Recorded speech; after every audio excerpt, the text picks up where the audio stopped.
everyone, I'm going to leave a link of my ghost husband to show you who he was when he was alive. He was 5'10". The man he's standing with looks like a giant.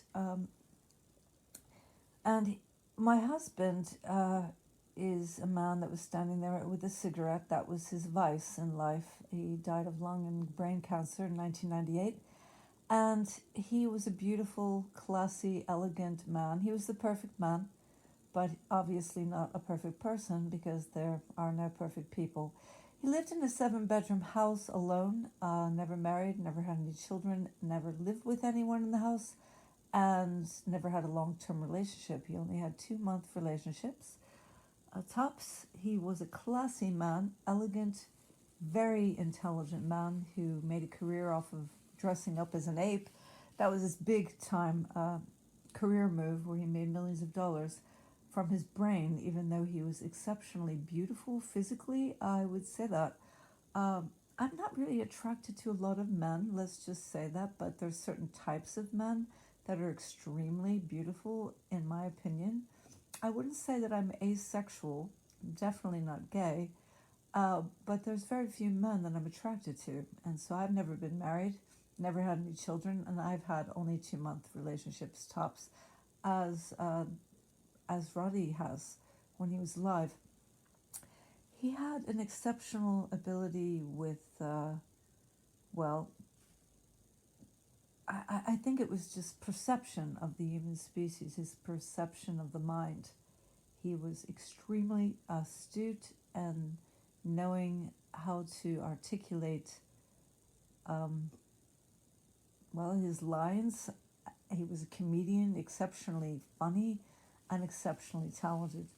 I don't know if I would call him just talented. He was exceptionally intellectually gifted, and he never pursued the career that he was in. He just fell into it when he was a child. His mother put him in that industry because they had to move to get away from the war, and he supported his family while his father was fighting in the war, and he was the one that paid the bills as a child.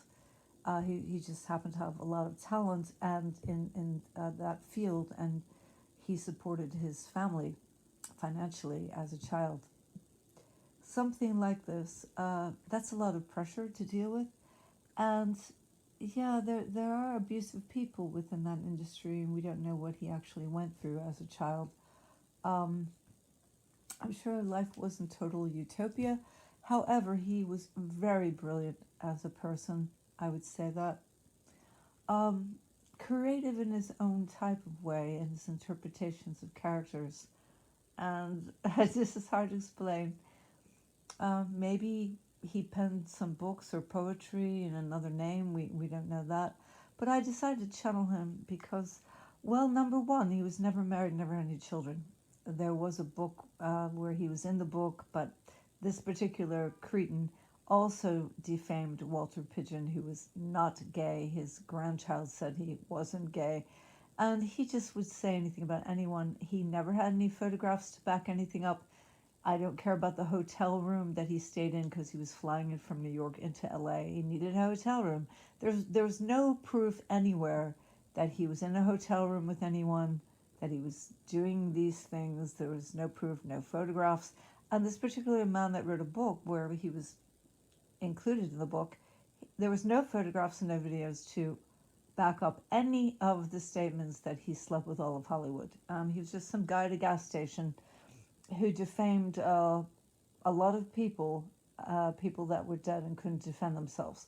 So I could also tell in his interview where he was talking about how he was desperately in love with a woman who was, he was 12, how old was he?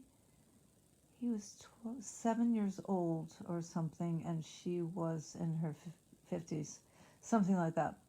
And and he loved her till the day she died. She was decades older than himself. I mean, that's kind of unusual that he said at 7 years old he felt desperately in love with a woman that he loved till the day she died. And so he never married.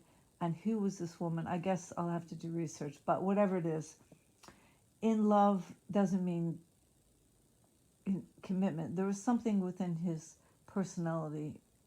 He loved, obviously, women, and you could see throughout the interview that he loved women as his main thing. If he had any relationships with men, um, I don't think that he was desperately in love with any men. And we don't know his background, and all I could say is I don't want to judge anyone, but the gay thing is definitely speculation. And I have spoken to this man in the spirit world, my ghost husband, and I asked him if he was gay, and he said, I'm not a homosexual. So I have spoken to him, and he has written to me at times. There's been communication that looks like it's actually real. Did he say anything to me today? Something about forever. The communication has been really difficult with him, and I think that he was angry that I was looking at Suede's videos. I don't know about that angry. I don't really get that now. And I was looking at them, and I look at a lot of people's music. I was listening to another band. What was it? Echo and the Bunnymen. I listen to lots of music. Let's just say that. And I did speak to Brett on the internet, and he was on a lot of heavy drugs at one time. And Roddy never did any drugs. He was not on any drugs except cigarettes, which is a drug. I don't smoke, and I don't do any drugs. I've never had a drug problem. I never did drugs. Let's just say that. I might have tried some cigarettes, but I never really smoked. I was never a smoker. I might have tried some marijuana. I wouldn't say that I was a smoker or a toker or anything like that. I tried something, nothing more than marijuana. Yeah, nothing more than that. And I don't even take pharmaceutical drugs, and I really regret even trying smoking or trying these things. I regret it. I must have been a depressed kid.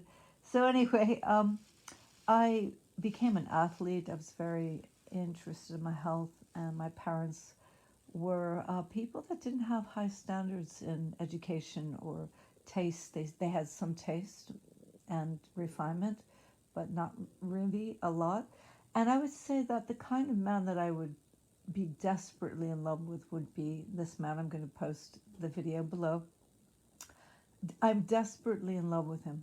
Okay, I just started bawling. My eyes were just flooded. Now, I did love Sid Barrett, and somebody was claiming to be him, contacting me for years.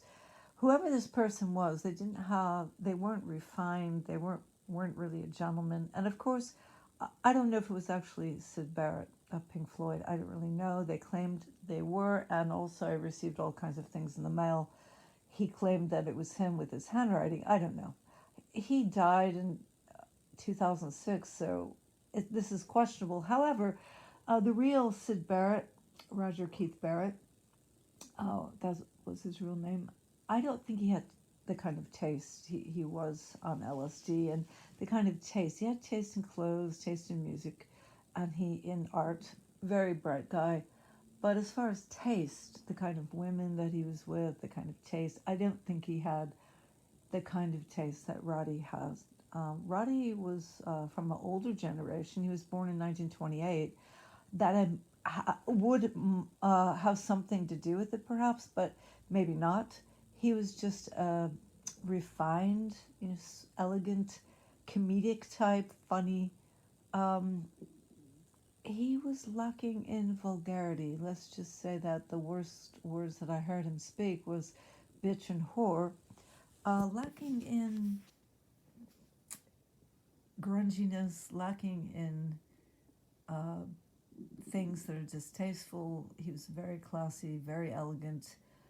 I would say not perfect. He was just till he died, his last interview, he was dressed beautifully, impeccably, always dressed impeccably. He was going to a funeral 2 weeks before he died, and he was dressed impeccably, and he was beautiful. Yeah, he had money, but he was a refined and elegant man. He was not a grungy man, and he was always a gentleman. People said that, always a gentleman. He was always kissing women's hands. He was very old-fashioned in that way. Beautiful person, and funny and sweet and darling and cute, and everything about him was beautiful. He had a British accent. He was not English. He was British, I suppose. He was born in London, I think, yeah, or outside of London. I think he was born outside of London or within the vicinity of London.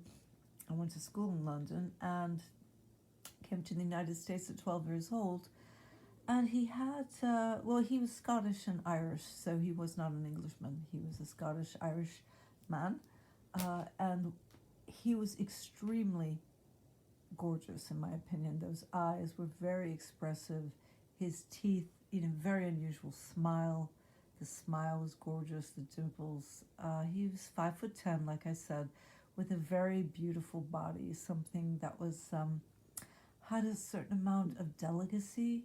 And you could see in Columbo and some of these other films, you could see the delicacy of his body frame is unusual. He was a model when he was a kid, and the delicacy of himself. He wasn't just a model. He was a refined gentleman. You understand that? Is something beyond that. And he was an exceptional man, and it just comes across like I knew of him, but it was only recently that I really knew something about him. I never had a big crush on him until maybe a couple months ago, where I really just discovered him. I didn't know anything about him.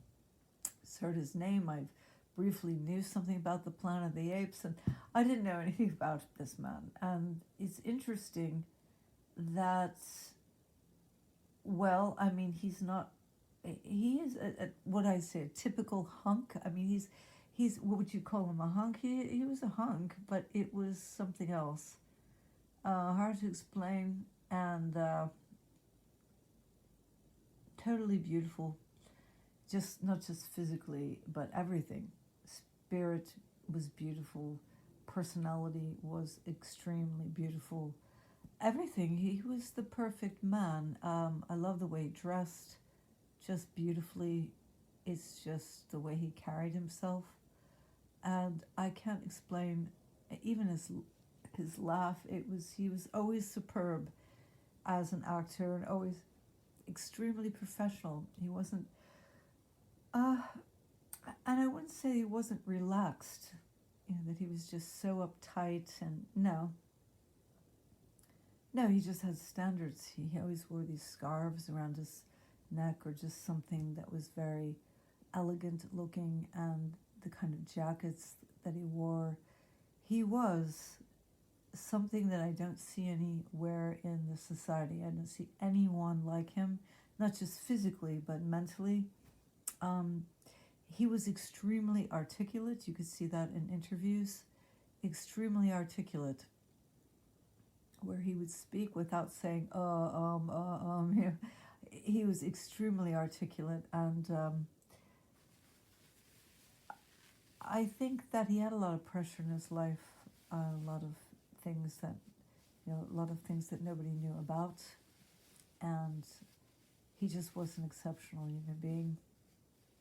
A lonely person, I think, if he never had a long-term relationship, but he read a lot of science fiction books. You can see them online. He has audiobooks, and I channeled his spirit, and I wanted to marry him. I just was so in love with this man. I'm more than in love. I just love him. It's sort of like a forever type of thing, more than just being in love desperately. I just felt that he was sort of, I can't explain it.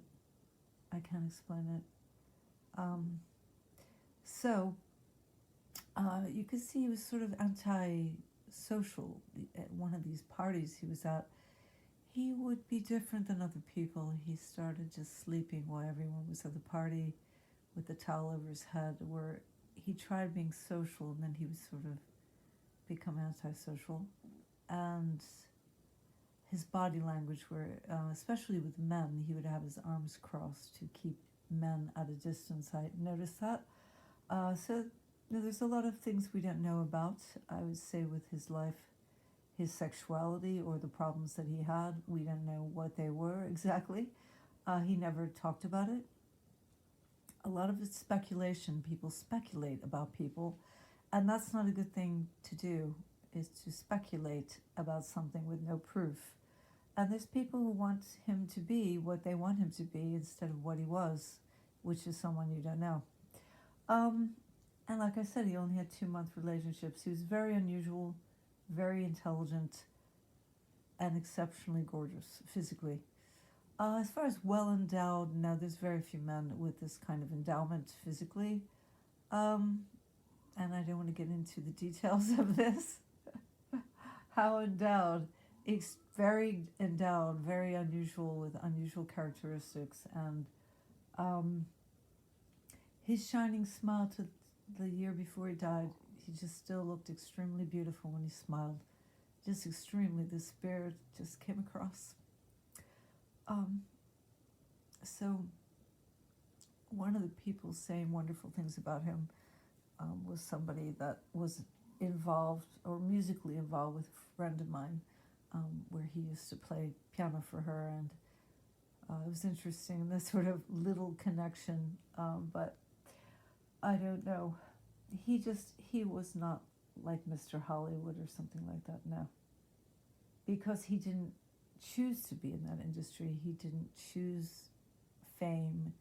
He was doing this because he had to. He was really good at what he did, and he was not choosing this life. It was chosen for him, and that's the difference. He wasn't seeking fame. He just was born into this, and his mother put him in this industry, and out of necessity to pay the bills, while his father was fighting in a war. So it's a whole different situation. The man is purely beautiful, and that's it. Will I ever grow out of this? I don't think so. I don't think so. I don't think I'll ever marry anybody that's alive. Never been married, no children, never lived with anyone either, and had 2-month relationships tops. So anyway, I hope you're all having a wonderful Thanksgiving, and feel free to comment, subscribe, donate, share my music, because it's all about the music and the art and beauty and aesthetics to me. It's not about negativity and ugliness, and I just don't enjoy speaking about things that are ugly and grungy and vulgar and angry and hostile and negative. No, he was everything that anybody could want to be. Anything. And there were jealous haters out there, twisting information to make him look bad, people that were jealous. So I love him, and I've heard that he loves me, but I don't know if it's 100% sure. I think 80%, something like that, 80% real. I can't say 100. The manifestations have been a lot. I'm not sure if he's still here, if he left me. Sometimes, I don't know, but we'll see today. I think he is, but sometimes I start doubting. I mean, this is not an easy thing to deal with, ghost husbands, thinking, is he going to leave me? Yeah, there's another woman online who feels the same way. Well, he wasn't a pirate. He wasn't an evil man. I don't know if all pirates are evil. I don't know if that's a generalization. I don't know. Well, maybe they were, but he was not an evil man. He's just a privileged person, highly privileged in terms of his opportunities in life. He just was. He was very privileged. So I hope you have a wonderful day. I talked to you about my ghost husband. Feel free to comment. And I appreciate a lot of people's talent online. And no, I don't really have a crush on Brett Anderson. If you're saying this online, I occasionally read your threads, which I don't really thoroughly read them or give a lot of attention to, because that's unhealthy. So I think in my knower, I know I should not be reading negative things, because you're just looking for attention. You have nothing to do with your life. And obviously, you're filled with negativity and hate, and there is something wrong with you. I'm filled with love. I'm filled with positivity, and I don't want to get involved with your negativity and your toxicity, and I don't want to look at this every day, or even, I did really well when I wasn't looking at it at all for years. Just You know, if you want to be toxic and negative and you want to get into this drama, you just do it. But I don't want to get involved with it. You're a waste of time and a waste of precious time. Life is eternal for those that are beautiful inside and have inner beauty. Thank you.